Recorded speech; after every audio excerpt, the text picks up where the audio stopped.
আদি এলে?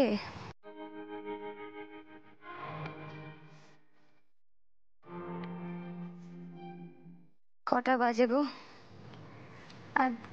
আদি দেখেছ, আমার ঘুম ভেঙে যাবে বলে আমাকে আর ডাকেনি, চুপটি করে এসে পাশে ঘুমিয়ে পড়েছে। খেয়েছে কিনা কে জানে।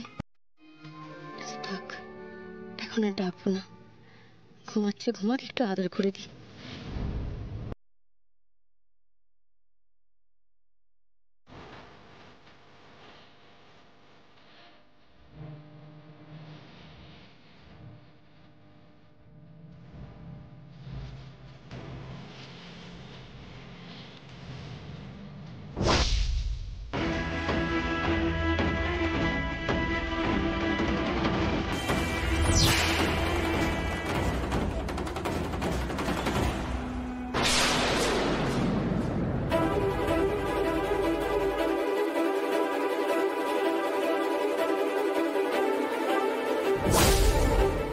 ओम शांति।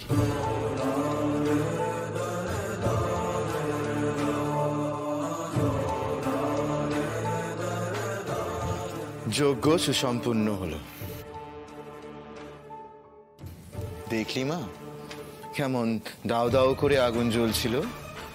খুশি হয়েছে, উনি খুশি হয়েছেন। তোদের চিতার আগুনেও এমন তেজ থাকবে, কেউ বাজবি না তোরা, কেউ না, শুধু আনন্দই থাকবে। আজ ফুলন করঞ্জিতের হবেই হবে। আমার না একদম ভালো লাগছে না। করঞ্জিত এসেছে, এই কথাটা শোনার পর থেকে আমার মনটা খুবই চঞ্চল হয়ে পড়েছে। দেখো, এতটা সময় হয়ে গেল, আমরা চুপ করে বসে আছি, আমরা কোনো স্টেপ নিচ্ছি না। বিষয়টা কি একটু বেশি বাড়াবাড়ি হয়ে যাচ্ছে না? দেখো গিয়ে হয়তো করঞ্জিত কি কি প্ল্যান করে ফেললো এতক্ষণে, আর আমরা চুপচাপ বসে আছি হাত গুটিয়ে, পুলিশকে খবর না দিয়ে। অনেকটা দেরি হয়ে গেছে, আমি আর দেরি করতে চাই না, আমি এক্ষুনি পুলিশকে খবর দেবো। যজ্ঞের ঠিকানা পড়ে আসন ছাড়তে নেই, এমনটা হলে তোদের মনোকামনা পূর্ণ হবে না। আদি, পুজোটা আগে ভালোভাবে শেষ হোক। তোদের কথা শোন আদি, তোর ভালো হবে। বসো।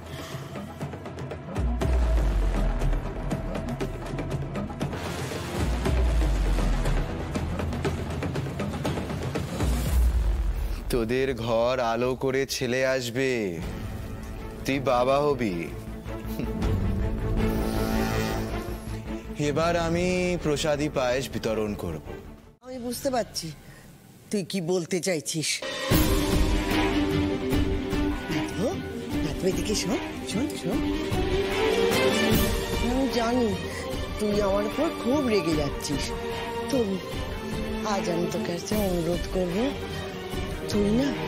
তুই এই ঠাকুরের আশীর্বাদে বিশেষ চরণামৃত খা।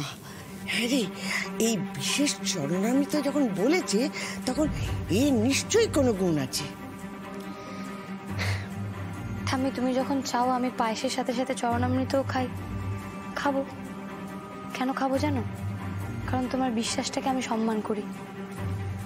আমি তোমাদের বিশ্বাসের পথেই চলবো ঠাম্মি। তাতে যদি আমি পথ পেলাম কি ঠকলাম, সেটা তো সময় উত্তর দেবে। বলছি কি, তাড়াতাড়ি করে খা, খেয়ে আমাকে একটা সুখবর দিয়ে দেখি। নাতি হোক বা নাতনি, তার মুখ দেখে আমি সঙ্গে যেতে চাই। আমি তাই সব আমার দোষ, আমার জন্য হয়েছে, আমি তাই। তুমি এরকম কেন করছো বলো তো? তুই বুঝতে পারছিস না, ও তো সকলকে বাঁচাবার জন্য ওই পায়েসের হাঁড়িটা পাল্টে দিয়েছিল, হ্যাঁ, কিন্তু নিজে বাঁচতে পারলো না। কেন জানিস তো? আমার জন্য আমি তাই। মা, কেন আপনি এইভাবে বলছেন? এভাবে বলবেন না আপনি নিজেকে। বুঝতে পারছো না তুমি? ওই সর্বনাশী ছেলেটা ও তো বাড়ির শুধু সবাইকে মারতে এসেছিল, আর আমার মতো বুড়ি করে দিত না। হ্যাঁ, আমি পায়েস খাবো না বলেছি, ও নিজে ওই চরণামৃততে বিষ মিশিয়ে দিয়েছে, আর আমি নিজে সেই বিষটা ওর মুখের সামনে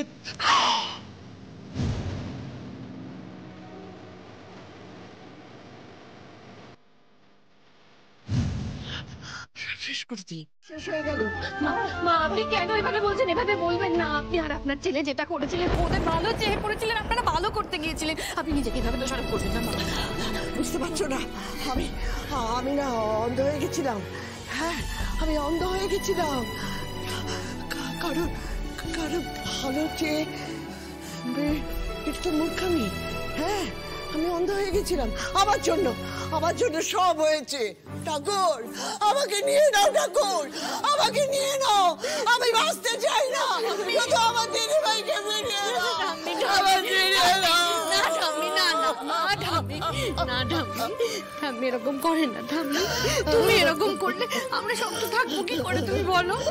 তোমার দাদু ভাই, তোমার দিদি ভেতরে একটা কঠিন লড়াই লড়ছে না? লড়ছে তো। তুমি তো ওদের সাহস যোগাবে, বলো? তুমিই তো সাহস যোগাবে। ও ঠাম্মি, কিচ্ছু হবে না গো, ওর কিচ্ছু হতে পারে না। পারে না। মা গো, ও মা তুমি কোথায়? মা দয়া করো, মা দয়া করো, আমাকে নিয়ে নাও। আমি আর বাঁচতে চাই না মা, আর আমি বাঁচতে চাই না। আমার যেটুকু আয়ু আছে, আমি সারা জীবনে যেটুকু পূর্ণ সঞ্চয় করেছি, সব আমার দিদি ভাইকে দিয়ে, আমার কোলে আমার দিদি ভাইকে